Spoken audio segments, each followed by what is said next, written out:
په ما ګرانو ماشومانو، خدای دې وکړي چې بېګا به مو ډېر ښکلي او جادويي خوبونه لیدلي وي. د نن شپې لپاره ما بیا تاسو لپاره یوه ډېره په زړه پورې کیسه راوړې.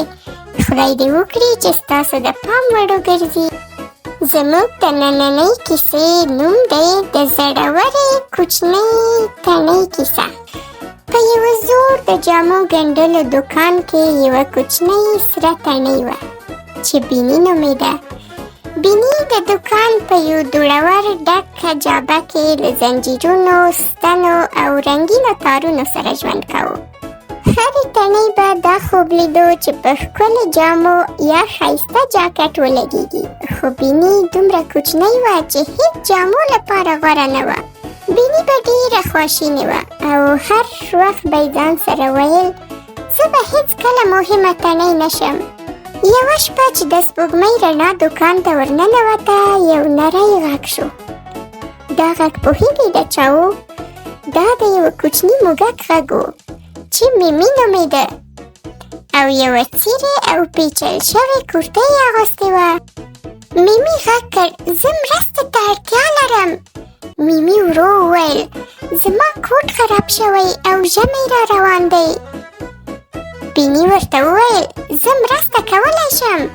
په دې خبره ټولو غټو ښایسته تڼیو ورته وخندل. ته خو ډېره کوچنۍ یې بیني، څه به وکړې؟ دوی په بیني ملنډې ووهلې، خو بیني هغوی ته غوږ ونه نیو.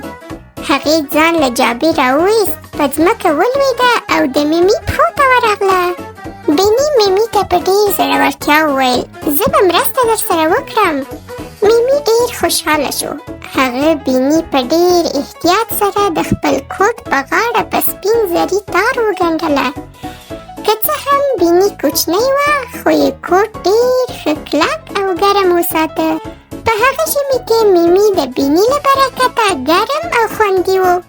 هغه ټولو موږکانو ته د نړۍ د زړورې تڼۍ کیسه وکړه چې نوم یې بیني و. له هغه وخته وروسته بیني هیڅکله دا آرزو ونه کړه چې د ښایسته جاکټ برخه شي. هغه چې څنګه وه، په هغه راضي او خوشحاله وه او په ځان یې ویاړ کاوه. نو په ما ګرانو ماشومانو، آیا نننۍ کیسه هم د پرون په شان په زړه پورې وه او که نه؟ په کامنټ باکس کې یې هرومرو راته ولیکئ. د نننۍ کیسې مطلب دا و چې د دې لپاره چې لوی کار وکړې لازمه نه ده چې ته لوی واوسې. زړورتیا او مهرباني انسان په رښتیا مهم کوي.